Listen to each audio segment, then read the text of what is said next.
Hello guys, I am A K Gautam and you are watching my YouTube channel. तो दोस्तों, आजकल आप जो खबरों में देख रहे होंगे, कभी इस सेलिब्रिटी का डिवोर्स हो रहा है, कभी उस सेलिब्रिटी का डिवोर्स हो रहा है। आप डिवोर्स की खबरें ज़्यादा देख रहे होंगे, रिलेशनशिप टूट रहे हैं। तो ऐसा क्यों हो रहा है? देखिए, क्या है कि जो आजकल देखने को मिल रहा है, बढ़ती एज के साथ मतलब आने वाला जो टाइम है, ये डिवोर्स की चीज़ें ज़्यादा बढ़ती जा रही हैं, क्योंकि एक जो रिश्तों में कमजोरियां तो आने लगी हैं। लेकिन ये वीडियो मैं क्यों बना रहा हूँ, इस वीडियो में मैं एज ए लीगल पॉइंट बताने वाला हूँ आपको कि जो महिलाएं होती हैं, जब कहते हैं डिवोर्स होता है हस्बैंड वाइफ का, तो जो वाइफ होती है वो बहुत झूठे झूठे एलिगेशन लगाती है हस्बैंड पे, जिसकी वजह से आपने देखे होंगे रिसेंटली कुछ जो आदमी है वो मेंटल प्रेशर की वजह से जिन्होंने सुसाइड भी वो करी है। मैं किसी केस का नाम नहीं ले रहा, क्योंकि ऐसे कई सारे केस हैं जो एक दो तो हमें दिखता है, लेकिन ऐसे रोज़ केसेस हैं जिसमें क्या कहते हैं जो मैन है वो आत्महत्या कर रहे हैं। किसके? मेंटल प्रेशर की वजह से। क्यों?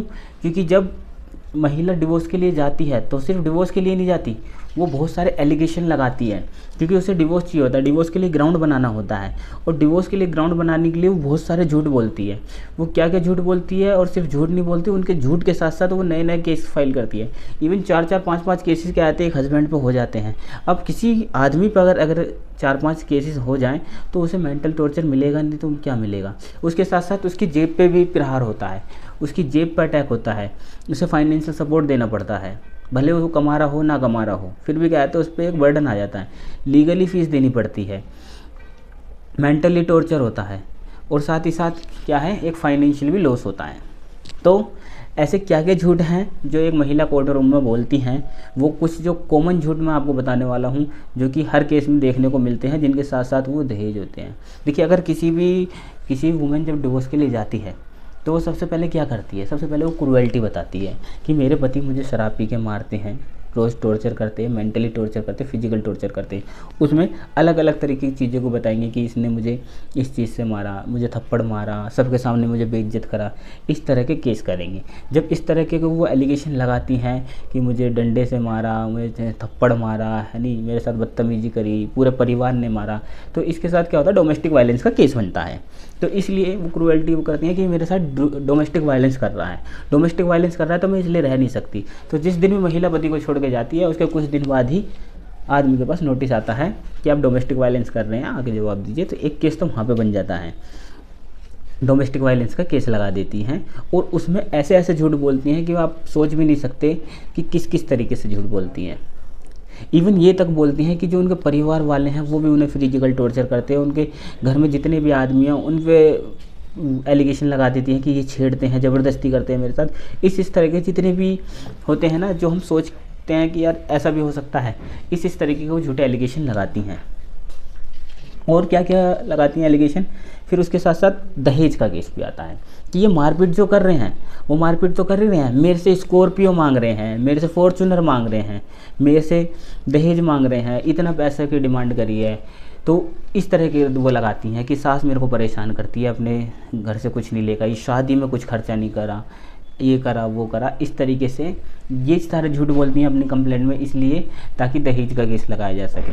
तो जो डाउरी का केस है वो एक सेक्शन इन्वॉल्व हो जाता है डाउरी का, कि आपने दहेज मांगा है इसलिए मारपीट कर रहे हैं। अब उस बंदे पे एक दहेज का केस लग गया, साथ ही साथ डोमेस्टिक वायलेंस का केस लग गया। अब 2 केस का मेंटल प्रेशर तो है, लेकिन फिर भी झूठ का सिलसिला यहाँ नहीं रुकता, और भी ऐसे ऐसे झूठ बोले जाते हैं। और कौन से झूठ बोले जाते हैं? काफ़ी जो वुमेन है वो तो इस चीज़ तक को कोर्ट में रिप्रेजेंट कर देती हैं कि जो लड़का है वो नामर्द है। किस लिए?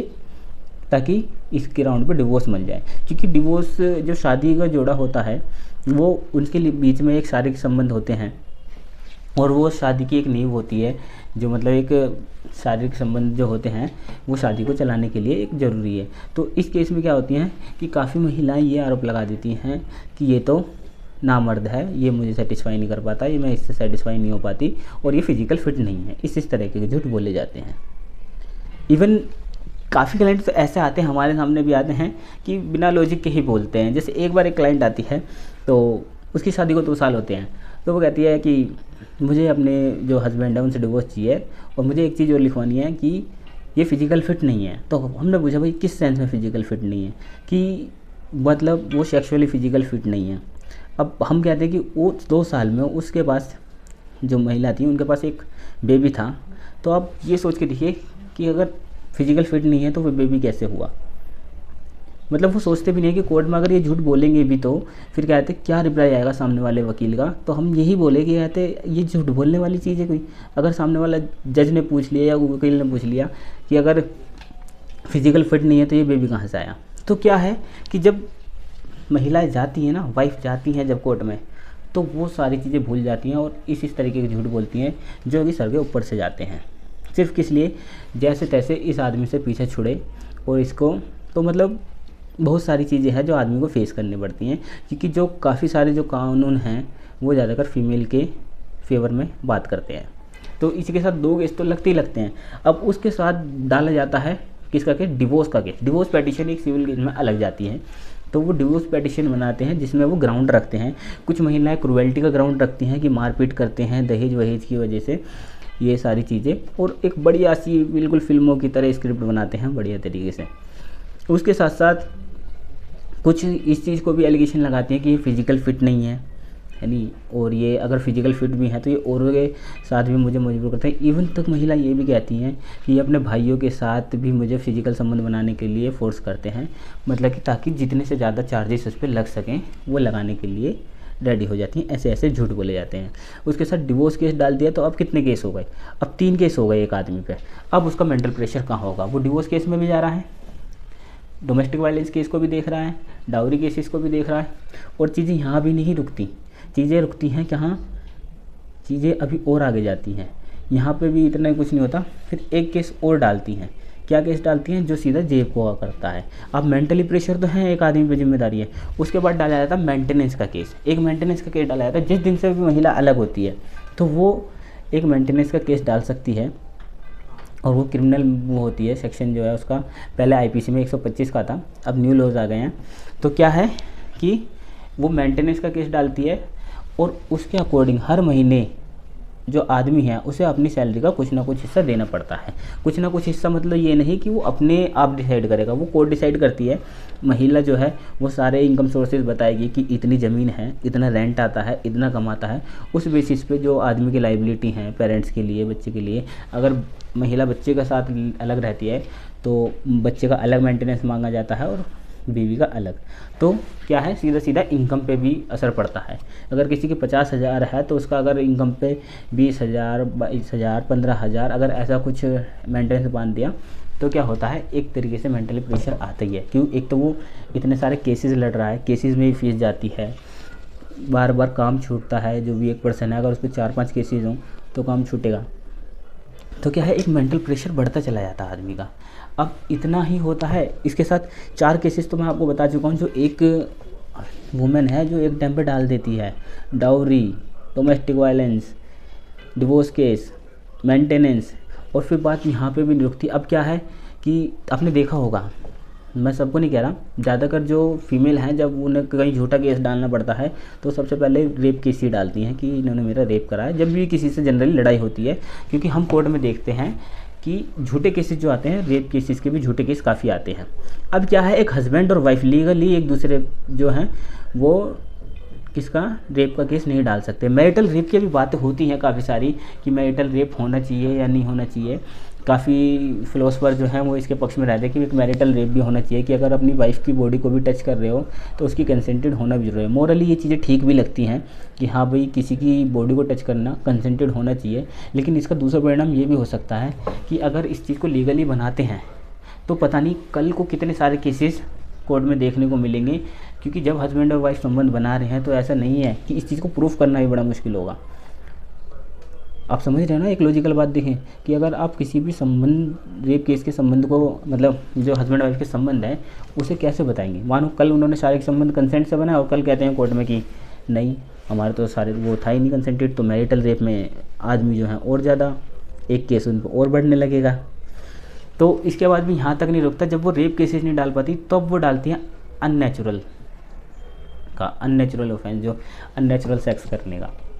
अब आप सोच रहे होंगे ये क्या चीज़ है। अननेचुरल मतलब कि जब भी कोई शारीरिक संबंध बनाते हैं तो एक शारीरिक संबंध एक नॉर्मल होते हैं, तो वो उसमें क्या ऐड करते हैं कि इन्होंने मेरे से शारीरिक संबंध उस तरीके से नहीं बनाए, इन्होंने मेरे साथ जैसे लाइक अनल सेक्स करना या किसी ऑब्जेक्ट के साथ यूज़ करना सेक्स के बीच में, तो वो क्या होता है एक अननेचुरल हो जाता है। उसमें वो उसे प्रोसिक्यूट कराने के लिए वो सेक्शन भी लगाती हैं। हालांकि उनको कोई वो प्रूफ कर नहीं पाती, लेकिन क्या है, एक कॉग्निजेबल ऑफेंस है, एक सीरियस ऑफेंस है, तो वो तुरंत ही केस बना FIR हो जाती है इस चीज़ में। तो वो क्या प्रेस वो होता है, प्रूफ तो होता रहेगा जब होता रहेगा, लेकिन जब तक भी जो स्ट्रगल कर रहा है वो कौन कर रहा है, एक आदमी कर रहा है।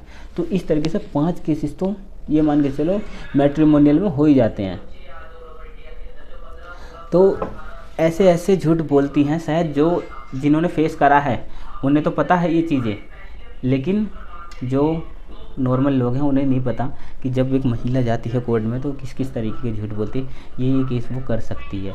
और जो मेंटल प्रेशर होता है आदमियों को, वो इसीलिए होता है क्योंकि ये मेंटल प्रेशर दिन पे दिन आदमियों को बढ़ता जा रहा है। लॉ जो है वो फेवर नहीं करते, किसको, आदमी को फेवर नहीं करते। जो केसेस हैं वो किसके फेवर करते हैं, वुमेन को करते हैं। तो वो इतना केसेस तो कर देती हैं, 4-5 केसेस, और उन्हें जो मेंटेनेंस आदमी से मिल रहा है वो ले लेती हैं, तो इसलिए उन्हें इतनी प्रॉब्लम नहीं होती। लेकिन एक आदमी को प्रॉब्लम होती है, उसके ऊपर माँ बाप भी हैं, उसकी बाकी फैमिली हैं, भाई बहन भी हैं जिन्हें वो पाल रहा है, उसके साथ उसका डिवोर्स केस चल रहा है, उसकी पर्सनल लाइफ की ऐसी तैसी लगी होती है, वो कहते हैं केसेस से बचता रहता है, और कहते हैं केसेस की फीस जाती है, कोर्ट को देखना पड़ता है। तो काफ़ी सारे आदमी इन चीज़ों को नहीं सह पाते, जिसकी वजह से क्या है, वो सुसाइड के रास्ते पे भी जाते हैं। ऐसी काफ़ी सारी सुसाइडें देखने को मिल भी रही हैं। तो ये एक समाज की रियलिटी है। हम बातें तो करते हैं कि वुमेन लॉज़ की, और वुमेन लॉज़ बनाए तो उनके फ़ायदे के लिए गए हैं, लेकिन कहीं ना कहीं इसका मिसयूज़ होने लगा है। ज़्यादातर जो ठीक ठाक शेर हैं वहाँ पे जो पढ़ी लिखी महिला है वो उसका दुरुपयोग करने में ज़्यादा आगे हैं। वुमेन के लिए लॉज इसलिए बनाया गया क्योंकि वो एक कमज़ोर तबका था, उनके साथ क्रुएल्टी होती थी। ऐसा नहीं है, ये जो जितने भी मैं लॉ बता रहा हूँ ऐसा महिलाओं के साथ नहीं होता। आज भी आप पुराने पिछड़े इलाकों में जाओगे तो ये रियलिटी में होती हैं चीज़ें। आज भी लोग दहेज के ऊपर बेटियों को जला रहे हैं, बहुओं को जला रहे हैं। आज भी उनके साथ क्रुएल्टी होती है, उन्हें घर से बाहर नहीं निकलने दिया जाता। लेकिन क्या है, ये जहाँ हो रहा है वहाँ इंसाफ नहीं मिल पा रहा, लेकिन जहाँ नहीं हो रहा, जो बड़ी बड़ी सिटीज़ हैं वहाँ पे ये इन्हें एज ए टूल यूज़ किया जा रहा है, किसको, आदमी को हरेस करने के लिए। तो ये सारे ऐसे ऐसे झूठ हैं जो महिलाएं बोलती हैं कोर्ट में। अब आपने देखा होगा इन सारे में कितने सारे झूठ बोलती हैं महिलाएं, जो उन्हें डिवोर्स लेना पड़ता है। उसके बाद भी जब डिवोर्स होता है तो डिवोर्स भी ऐसा नहीं है कि डिवोर्स हो गया सिर्फ, उसके में भी डिसाइड ये होता है कि आदमी को कितना सारा एलिमनी देना पड़ेगा, कितना पैसा देना पड़ेगा। तो इसलिए जब आदमी शादी के बाद जब घर टूटते हैं ना, तो एक आदमी के ऊपर बहुत सारे मेंटल प्रेशर होते हैं, जो हम सुनने में आते हैं ना हमारे, कि इस बंदे ने डिवोर्स कर, वो सुसाइड कर लिया। तो ये आसान बात नहीं है कि क्या कहते हैं वो बंदा ज़िंदगी से हार गया, उसने बहुत सारा स्ट्रगल फेस किया तब जाके बंदा सुसाइड करता है। इस वीडियो से मेरा मानना माध्यम यही है कि अगर लड़कियों के में कुछ मोरालिटी है, लेकिन क्या होता है जब लड़ाई करते हैं तो वो मोरालिटी, कहते हैं ना इश्क और जंग में सब जाया जाए, तो जंग में भी महिलाएं ऐसा यूज़ करती हैं। तो कहीं ना कहीं मेंस के लिए भी कुछ ना कुछ बात होनी चाहिए लॉज में। ऐसा नहीं है कि खाली अगर बात कह दी तो तुरंत ही आदमी को प्रोसिक्यूट कर लिया, उसे भी अपनी बात रखने का एक पूरा मौका मिलना चाहिए। कोर्ट में मिलता है, लेकिन कुछ ऑफेंसेस कॉग्निजेबल हैं। कॉग्निजेबल में क्या, उनके अरेस्ट के चांस ज़्यादा जल्दी बन जाते हैं, जिससे क्या है वो सफ़र करते हैं, उनकी फैमिली सफ़र करती है। तो लॉ का इतना बाइस नहीं होना चाहिए फीमेल की तरफ, जो कि आजकल जो है गलत उपयोग हो रहा है। तो इस चीज़ का ध्यान रखना चाहिए। लेकिन हम क्या कर सकते हैं, लॉज हैं तो लॉ हैं, अब हैं तो हैं, ये चलता रहेगा, ऐसे केसेस चलते रहेंगे। लेकिन ज़्यादातर जो हम देखते हैं ऐसे प्रोफेशन में काफ़ी सारी झूठ बातें होती हैं। डिवोर्स केस में बहुत सारी चीज़ें झूठी होती हैं, आधे से ज़्यादा डोमेस्टिक वायलेंस के केस झूठे होते हैं, DV एक्ट के केस झूठे होते हैं। आई होप गाइज ये वीडियो आपको अच्छा लगा होगा, and thank you guys for watching this video.